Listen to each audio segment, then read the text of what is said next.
Rocky, hole-in-one locating. Thank you so much for watching.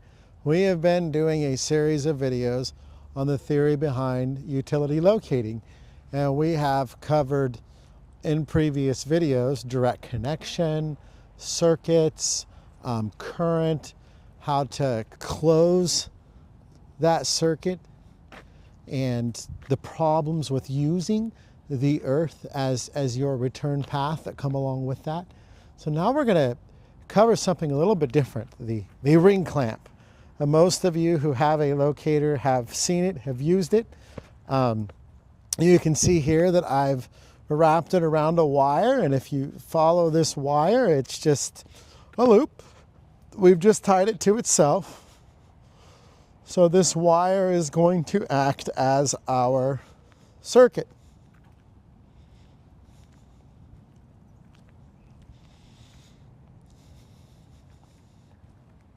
So there's two ways the utility locating works. One way is direct connection. I'm connecting to a utility and I'm applying an AC current and I'm making sure that I have a closed circuit. And when I do that, I create an electromagnetic field, and I'm able to trace that magnetic field at the rate that it charges and collapses, charges and collapses, charges and collapses. So with direct connection, I am using current, I'm applying current to create that electromagnetic field. So you are using current to create the electromagnetic field. But there's another way to locate, and that is called induction, or in this case, closed induction, and that's a ring clamp. So if you look here, most of you got a ring clamp, and I'm using a 2-inch here. Okay, this already creates the current. That's the purpose of the clamp. We already have our closed circuit, and this is designed very much to act like a transformer, and it's built in a very specific way and insulated in a very specific way. So what it has done is it has already created the electromagnetic field. So the electromagnetic field already exists within this clamp. So when I apply that field to a known closed circuit, to a known utility that is already functioning, already has a completed circuit. So think phone, for example, right, or power. That electromagnetic field that I've induced creates a small current on the utility. So direct connection is using current to create the electromagnetic field that you're then locating. This is using the electromagnetic field to place a small current on that utility. And it works. Might as well show you it works. Look at things all sitting right here. So we are using a higher frequency because we are inducing. In order to induce a magnetic field, you usually have to use higher frequencies, unless you have a really good circuit, which we do. You can usually start at about an 8 kilohertz actually if you have a closed functioning circuit. If you don't, well, then it's probably not going to work for you anyways. But you can see here, you can go ahead and zoom in on this machine, and if all goes well, it's going to go beep beep. There you go.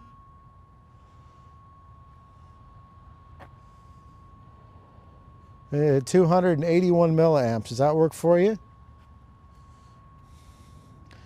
And I would like to try to be a little daring here, and we didn't go over this in the pre-video.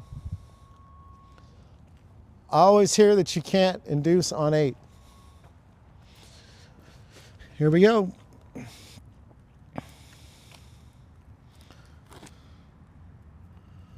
Maybe you can't. There we go. There's 8. We're at a very low battery, low wattage, Let's see what we got.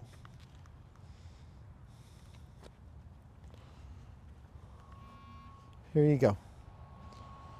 8 kilohertz. And we're inducing a signal.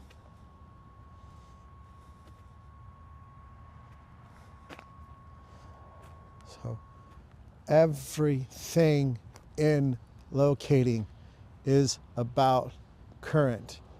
Everything in locating is about completing a circuit. Direct connection, using your leads, you're using the earth as your return path, and you're creating that electromagnetic field.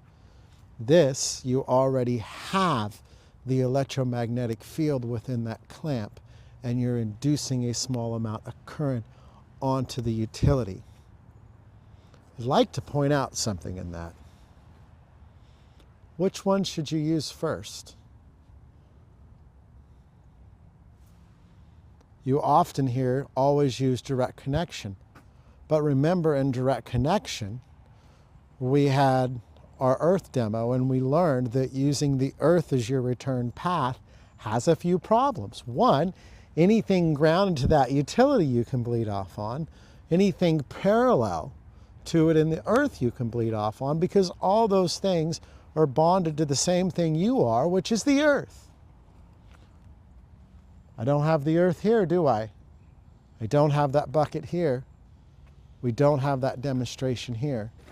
When you are inducing a magnetic field onto utility, that current stays more into the core of that utility, into the center of that utility, and there is less chance for bleed off because you are not using the earth as your return path.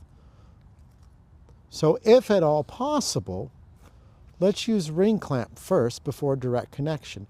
Another benefit is we don't have to go to a power meter or to a foam pad and open it up and unbond absolutely every single thing in there and do this whole 360 rotation, which you've seen my videos I may or may not have done before. I don't want to confess to that. Okay, I've done a few things wrong in utility locating, but I'm trying to do things better too. If you can use a ring clamp, do it. You've got a utility that already has a complete circuit. There's no reason to unbond it. There's no reason to unground it. Connect your ring clamp to it, preferably below the ground, and go ahead and locate out that utility. Rocky with hole-in-one.